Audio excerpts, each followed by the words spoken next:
एक ज़माने की बात है। एक पहाड़ी गांव में कामिल, आसिफ और यज़दान नाम के 3 भाई रहते थे। उनके वालिद बहुत मेहनती थे, मगर बीमारी के बायस जल्द दुनिया छोड़ गए। गुर्बत के बावजूद तीनों भाई दिल के बहुत साफ थे। बड़ा भाई कामिल सोच समझकर फैसले करता। दरमियाना भाई आसिफ निहायत बहादुर था।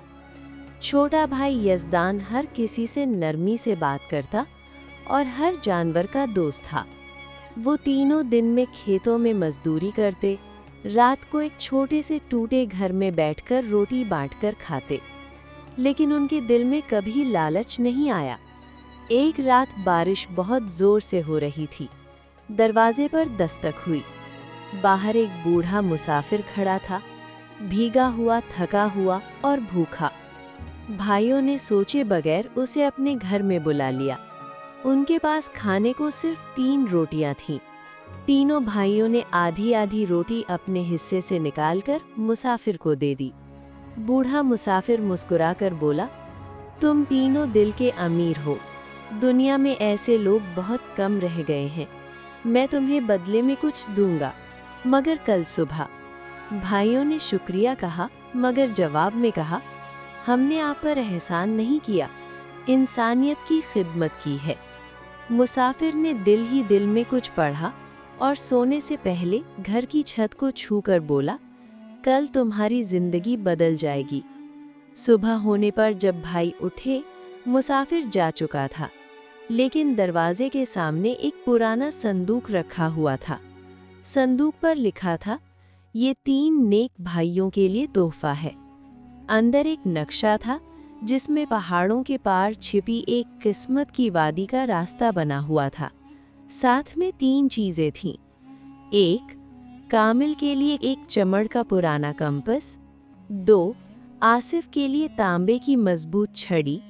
3, यज़दान के लिए एक सफ़ेद पत्थर जो हल्की रोशनी देता था। नीचे एक जुमला लिखा था, जो नेकी करते हैं उनके लिए रास्ते खुद रोशन हो जाते हैं। तीनों भाइयों ने फैसला किया कि वो किस्मत की वादी देखने निकलेंगे। वो जानते थे कि सफ़र मुश्किल होगा, मगर उनके पास उम्मीद थी। पहला दिन, दूसरा दिन, तीसरा दिन वो जंगलों, नदियों और पहाड़ों से गुजरे। रात को वो एक दरख्त के नीचे सोए। सुबह कंपस खुद ही रास्ता दिखाता, छड़ी आसिफ की हिफाजत करती और यज़दान का पत्थर रात को रोशनी फैलाता। एक दिन वो एक घने जंगल में पहुंचे। उसे लोग गुमराह जंगल कहते थे, क्योंकि वहां रास्ते बदल जाते थे। लेकिन जब कामिल ने कंपास निकाला, सुई सीधी एक ही जानिब इशारा कर रही थी। रास्ते में वो एक जख्मी हिरन देखकर रुक गए। यज़दान ने फौरन उसके जख्म पर पट्टियां बांध दी। अचानक दरख्त हिलने लगे। जंगल का पुराना मुहाफिज जाहिर हुआ, एक गुस्से वाला देव। उसने गरज कर कहा, तुमने मेरे जंगल में कदम रखा। सिर्फ नेक लोग यहाँ से गुजर सकते हैं। साबित करो तुम नेक हो। यज़दान ने हिरन की तरफ इशारा किया। हम किसी को तकलीफ नहीं देते, बल्कि मदद करते हैं। देव ने स्माइल किया और बोला, तुम सच्चे लोग हो, आगे बढ़ो। और रास्ता खुद ब खुद खुल गया।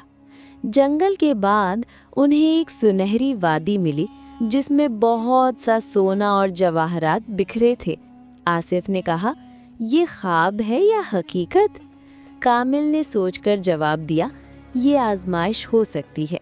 लेकिन यज़दान ने पत्थर उठाकर देखा, पत्थर की रोशनी कम हो गई। उसने कहा, ये दौलत असल नहीं, धोखा है। ज्यों ही वो आगे बढ़े, सारी वादी धुएं में बदल गई। ये वाकई लालच का जाल था।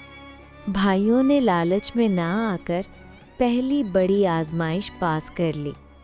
आखिरकार वो वादी तक पहुंच गए, जहां बड़ी चट्टान पर लिखा था, दौलत उसे मिलती है जो उसे बांटने के लिए तैयार हो।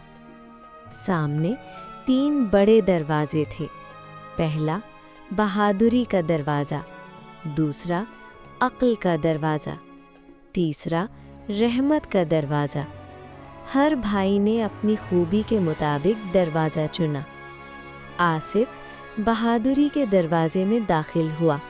اس نے ایک بھاری پتھر اٹھا کر راستہ کھولا۔ کامل عقل والے دروازے سے گزرا۔ اس نے پہیلیاں حل کر کے تالے کھولے۔ یزدان رحمت والے دروازے میں گیا۔ اس نے ایک زخمی باز کو اٹھا کر علاج کیا اور دروازہ خود کھل گیا۔ جب تینوں ملا، درمیان میں ایک سنہری تخت تھا اور اس پر سونے، چاندی اور ہیروں سے بھرا خزانہ، لیکن ساتھ میں ایک خط بھی تھا۔ یہ خزانہ ان 3 بھائیوں کا ہے جنہوں نے نیکی، صبر، بہادری اور سچائی کا ثبوت دیا۔ اس دولت کو اپنے گاؤں اور غریب لوگوں پر خرچ کرنا تاکہ دنیا تمہاری نیکی سے روشن ہو جائے۔ تینوں بھائی خزانہ لے کر گاؤں واپس آئے۔ انہوں نے سب سے پہلے غریبوں کے لیے گھر بنائے، کنویں کھدوا کر پانی کا انتظام کیا، بیماروں کے لیے حکیم بلائے، گاؤں کی سڑکیں اور مسجد ٹھیک کروائیں۔ پورا گاؤں ان سے محبت کرنے لگا۔ وقت گزرتا گیا، تینوں بھائی علاقے کے سب سے محترم اور امیر لوگ بن گئے، مگر ان کے دل وہی نیک، نرم اور سچے رہے۔ اگر ویڈیو پسند آئے ہو تو لائک اور چینل کو سبسکرائب کریں۔